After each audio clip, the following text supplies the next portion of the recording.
వయోవృద్ధుల కోసం ప్రభుత్వాలు అమలు చేస్తున్న కార్యక్రమాలతో పాటుగా వారి సంరక్షణ చట్టాల గురించి అతిథులు వివరించారు. వయోవృద్ధుల సమాఖ్య అధ్యక్షుడు దేవిదాసు దేశపాండే, కార్యదర్శి రాంకులకర్ణి, విశ్రాంత ఉద్యోగుల సంఘం అధ్యక్షులు కంది లక్ష్మారెడ్డి, అలాగే గుండా వామన్ రావు తదితరులు పాల్గొన్నారు. వయోవృద్ధుల కోసం ప్రభుత్వం ప్రత్యేకంగా కమిటీని ఏర్పాటు చేసిందని ఆర్టీఓ వినోద్ కుమార్ తెలిపారు. ఆర్టీఓను చైర్మన్గా నియమిస్తూ సివిల్ కోర్టు అధికారులు ఇచ్చిందని తెలిపారు. అధికారులు ఇచ్చినట్లు ఆయన వెల్లడించారు. వయోవృద్ధులు, తల్లిదండ్రులు తమ పిల్లల వేధింపులు, తమ విషయాలపై ఆర్టీఓ కార్యాలయంలో తెల్లని కాగితంపై కూడా ఫిర్యాదు చేయవచ్చని తెలిపారు.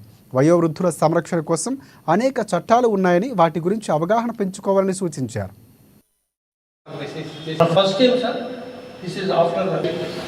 ముఖ్యంగా ఈ చట్టంలో ఉన్న ముఖ్య అంశం ఏంటంటే petitioner parents and senior citizens. ఈ కాన్సెప్ట్ చాలా గుర్తుంచుకోవాలి. పేరెంట్స్ కావచ్చు, సీనియర్ సిటిజన్స్ కావచ్చు.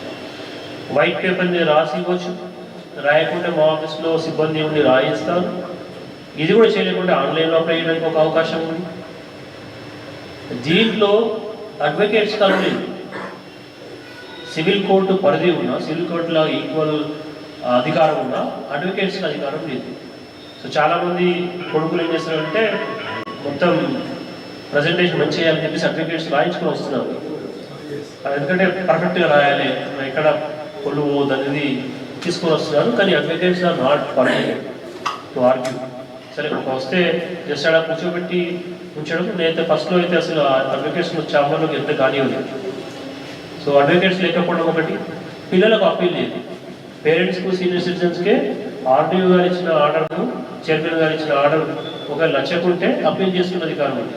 ప్రాపర్టీస్ ఇష్యూ వచ్చేసరికి 2017, 18, 19లో కొన్ని జడ్జిమెంట్స్ ఇవ్వడం జరిగింది. నేను కూడా ఇవ్వడం జరిగింది క్యాన్సిల్ చేస్తూ. అయితే హైకోర్టులోకి వచ్చిన డైరెక్షన్ ఏమొచ్చిందంటే, మీరు ఎప్పుడైతే రిజిస్ట్రేషన్ చేస్తున్న సందర్భంలో నన్ను చూసుకోవడానికి, అంటే మెయింటైన్ చేయడానికి, వెల్ఫేర్ నా బాగోగులు చూసుకోవడానికి ఖచ్చితంగా ఇది ఇస్తున్నానని ఒక వర్డ్ రాయమని చెప్పడం జరిగింది. ఇన్కార్పొరేట్ చేయాల్సి. సో అన్ఫార్చునేట్లీ ఏమైందంటే మనకి ఇప్పుడు ఆన్లైన్ రిజిస్ట్రేషన్స్ కావడం వల్ల మాన్యువల్ రిజిస్ట్రేషన్ అయితేనే మనం